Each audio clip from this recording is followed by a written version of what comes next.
Hello, welcome to another episode of the Indie Founder Podcast. My name is Tiago, and today's episode will be all about how Trump winning the elections will affect our indie business or your indie business. How will this actually affect indie makers and people owning SaaS?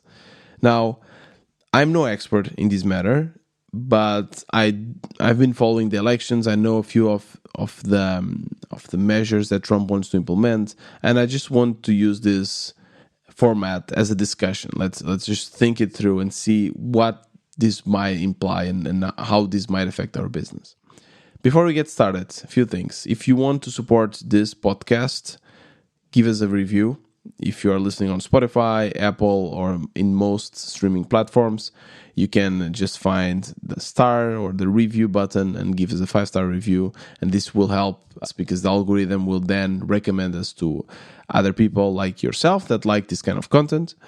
And you can also support me directly with, well, I guess the other one, you're also supporting me, but this is with money. You can buy some nice Indie Maker merch at indiemakermerch.com. I have sweaters, hoodies, and a lot of really cool stuff, and I think you'll really, really enjoy it. The links will also be in the description. This week, I'll be in the Web Summit here in Portugal, Lisbon. Web Summit is a big tech conference. I actually got a ticket because I have this famous podcast, the Indie Founder Podcast.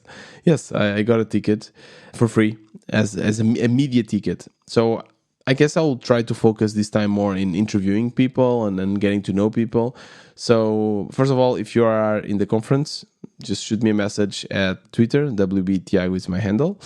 And let's just grab a beer. Yeah, and if you have any questions or some topics you think I should try to explore, I will do so for you. And then next week, you'll have like a full episode of like a full review of the Web Summit. I think it'll be really, really cool. Now, let's get started with today's episode. Now, I have to say that I am not a Trump supporter, but I do understand and agree with a few measures, the Republican measures, especially, I guess, more economical side.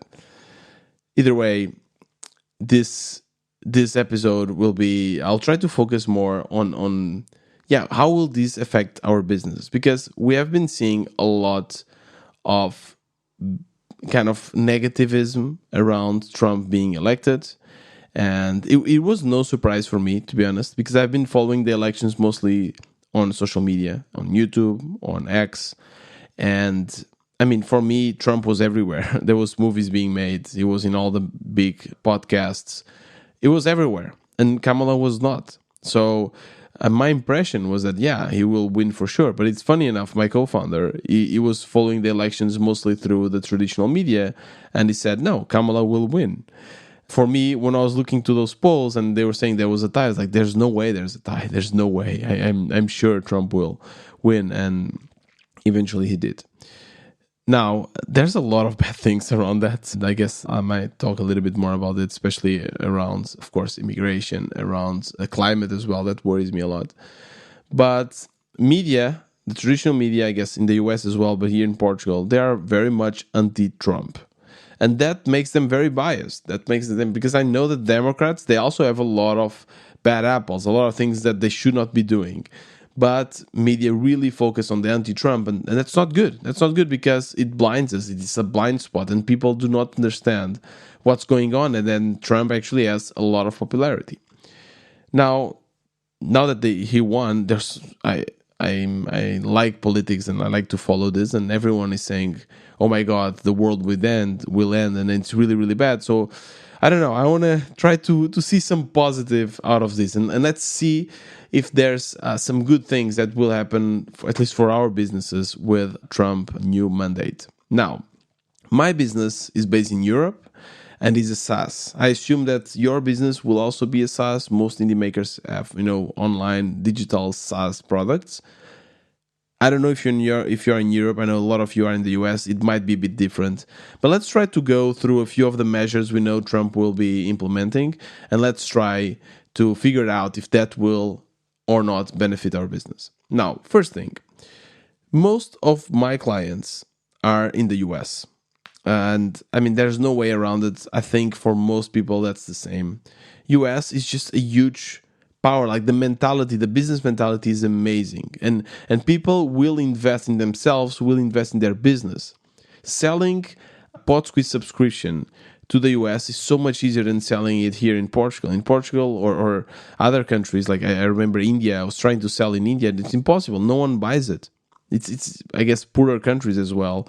Here in Portugal, the same. I mean, when I try to sell a subscription, people always try to ask for discounts and they say it's too expensive.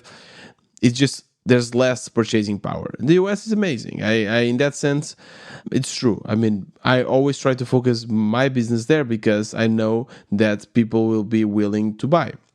Now, this means that my currency, my main currency is the dollar.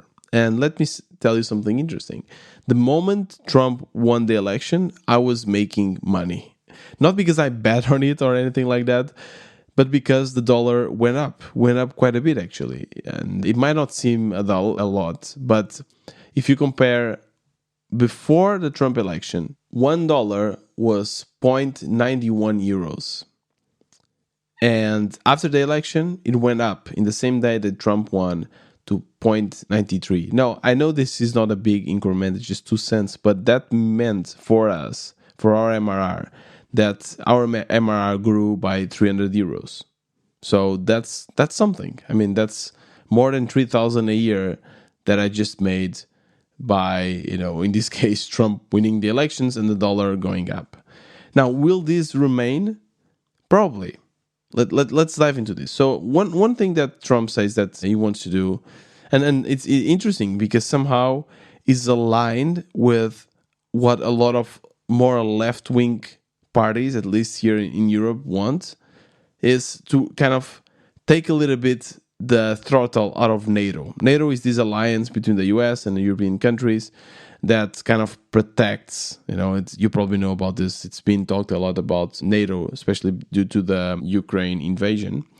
So, yeah, here in Portugal, we had elections recently. And what a lot of the left-wing parties, the more left, the communists and the Communist Party and I guess other more left-wing, what they want is less presence of the US. They have this rhetoric that they say that US it's kind of has too much presence in the world, too much influence, and they want to reduce that. And another thing that we're saying regarding the Ukraine Russia situation is that they wanted to have a deal. They want peace and to have a deal, even if that means Ukraine losing some of their lands. Now, funny enough, that's exactly what Trump wants to do, it seems, right?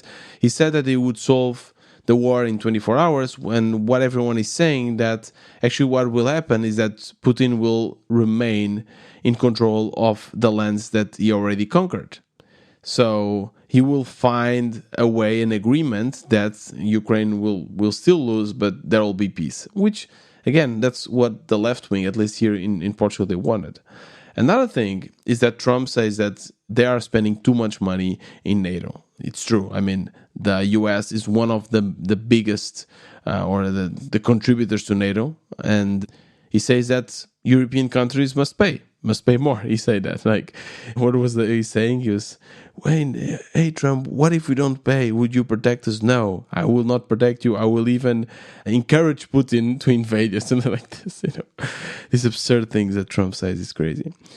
Anyways, so another thing that the left wing also wanted, less influence of US in Europe, in the world. Now, this means that if Trump actually stops supporting NATO or reduces the contribution, then Europe needs to step up, needs to pay more. And that means that there will be less money around, more money of your taxes. If you're European, they'll go to the army, to NATO. So this might actually contribute for euro to reduce its power and dollar to go up and remain up. Another thing that Trump said that he wanted to do is tariffs. He said tariffs, what a beautiful word. It's more beautiful than love, he said. So tariffs are basically taxes that he wants to put on any kind of good that is imported by the US. So if I'm selling something from Europe, to the US, then there'll be some kind of tax. Now, I hope that this only affects or doesn't affect any digital product or SaaS. Otherwise, that's a whole different story. But I'm assuming that this only affects more material things, like food and kind of, I don't know, wood and metal and this kind of stuff. So if that's true, still companies will need to pay more. And if companies will need to pay more, they will need to increase their prices. By increasing their prices, I guess there might be a bit of inflation. I don't really understand much of this, but all kind of to say that euro might lose a bit of its strength in comparison to the dollar. Now, for us, right, and I'm assuming you also have most of your currency in dollars.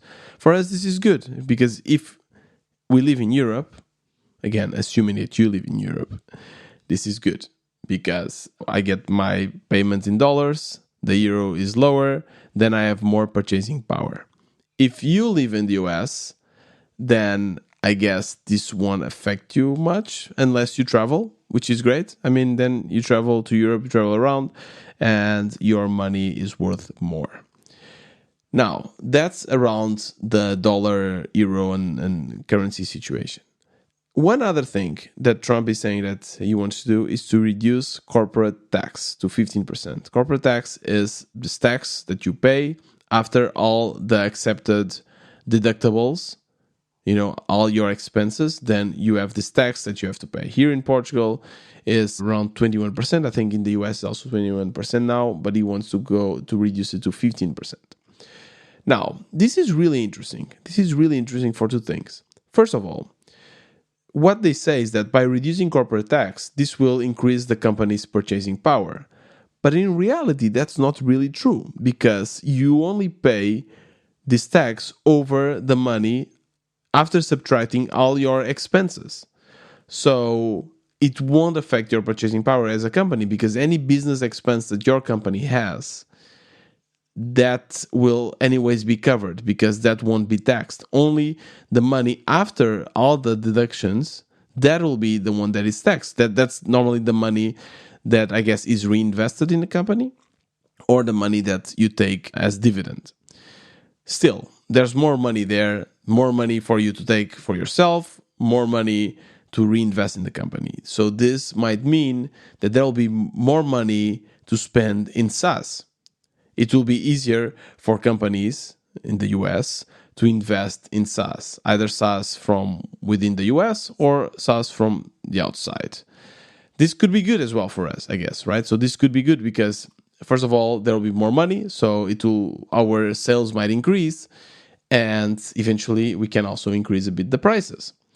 So this seems to be also something positive, at least in the short term. This seems to be good. Now, this might also mean there will be more money to invest, and especially in Europe, where if other known digital companies are being taxed with all these tariffs, then maybe investors will try to focus more on SaaS and digital companies because they'll be like, okay, cool, this product is not being taxed. They can get into the US market and the dollar is stronger.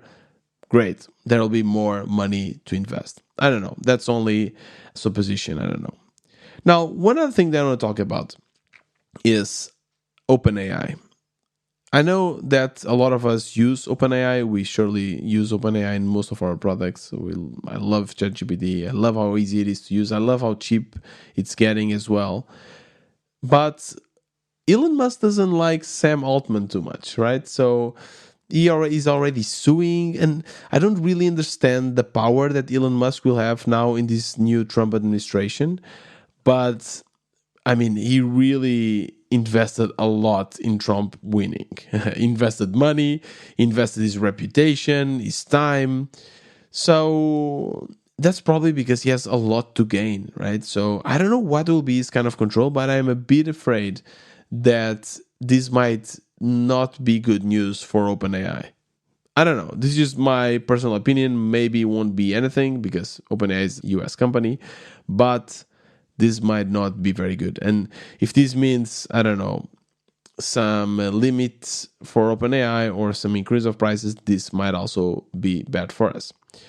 So one last thing that I also want to talk about is regarding the GDPR and restrictions that are in Europe. The US is not very happy with this as well. There was a bunch of things where Elon Musk was talking, freedom of speech, and in Europe there's a lot of things that you cannot do, and a lot of legislation. What was it? I think the iPhone that was released in the US but couldn't be released in Europe because GDPR. Yeah, maybe this will also change a little bit. Maybe the US will influence Europe to kind of reduce these measures and these restrictions, these GDPR restrictions, to make it easier for, I guess, companies from the US to do business or to get into the European market. To be honest, for me, this, and I think for most indie companies, that we are not big enough so that we will too much affected by GDPR, but I just want to raise this point.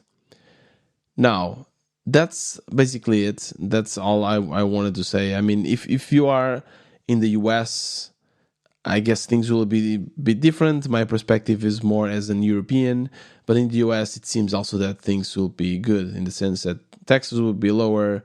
And unless you are importing from outside, where you'll have then these tariffs, and that will make things a bit more expensive.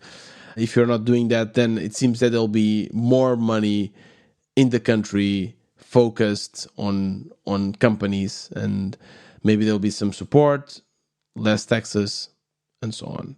So, yeah, I don't know. It seems that at least things won't be negative. They will even potentially be positive for indie businesses. Now, that's the economical part. I just want to now take a little bit to speak about the other side of the Trump administration, the side that I'm really, really scared about. Now, it seems that these days, people have been trying to simplify complex topics. Life is complex. Human beings are complex. They're not simple. However, simple sells. And I've been seeing this a lot, especially on X. And one person that does this a lot in our kind of sphere is Peter Levels. I feel that sometimes he just gives this kind of statements like people in Europe hate ACs, or things that, I mean, I do understand his point. I do understand that, for instance, I lived in Germany and they were not big fans of ACs, but like simplifying that to like the countries don't like ACs and in Asia they do, that's just too simple. But this kind of thing sells, right? And the same, I've seen this with Trump. I've seen this with Joe Rogan and all these kind of bros around. They try to simplify things. And I know that by being simple and somehow being close to true, or sometimes they're not even true at all, but they're just simple, easy to grasp, and they win over votes because of that. And that's very scary. That's very scary because that's not the reality. It's the same as when you're, let's say, when COVID hit, right? When COVID hit, it was such a great example because there things were complex, right? There, when the vaccine was created, and I don't understand anything about vaccines. Do you? Most people don't, right? But it was not by simple statements and by simple math or physics or chemics that was created. No, that was the result of years and years of research. And when Trump came and said that you could just put like alcohol or was like bleach over your veins, it's one of those simple, in this case, completely wrong, absurd statements that somehow sell. And what worries me is that people these days, they're not concerned about, or they don't give a fuck about truth. They don't give a fuck about reality, about what really a problem is about. They just want to sell. They want to sell clicks. They want to sell views, and they want to sell their idea.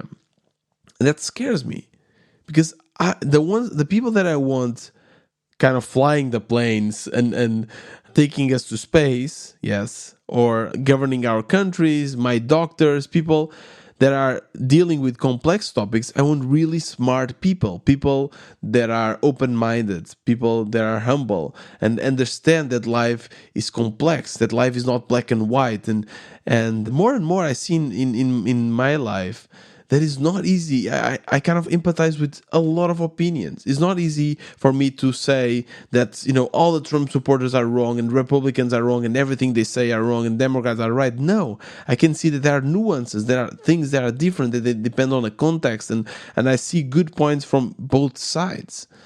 So life is not simple, and it worries me that everyone is simplifying this so much just because it's easier. It's easier to consume, and yeah, that's something that I really dislike about this whole administration. I really dislike, like, Elon Musk was doing the same, very vague, simple statements, even though he's, I guess, a very smart guy. At least, I don't know. I think there's a spectrum in intelligence. His EQ is probably not very, very big, but his IQ, I guess, is quite strong. I don't know. But yeah, so that really worries me. That worries me because this might mean that Trump will surround himself from other people also with this kind of more simplistic mindset, and it might work in a few things but might be really catastrophic on other things. Imagine if people would actually put bleach down their veins. I think actually some people did, and they died, right? That's what I mean. These kind of statements, they do not work. They work to sell, they work to maybe elect Trump, but they do not work to cure COVID. They don't.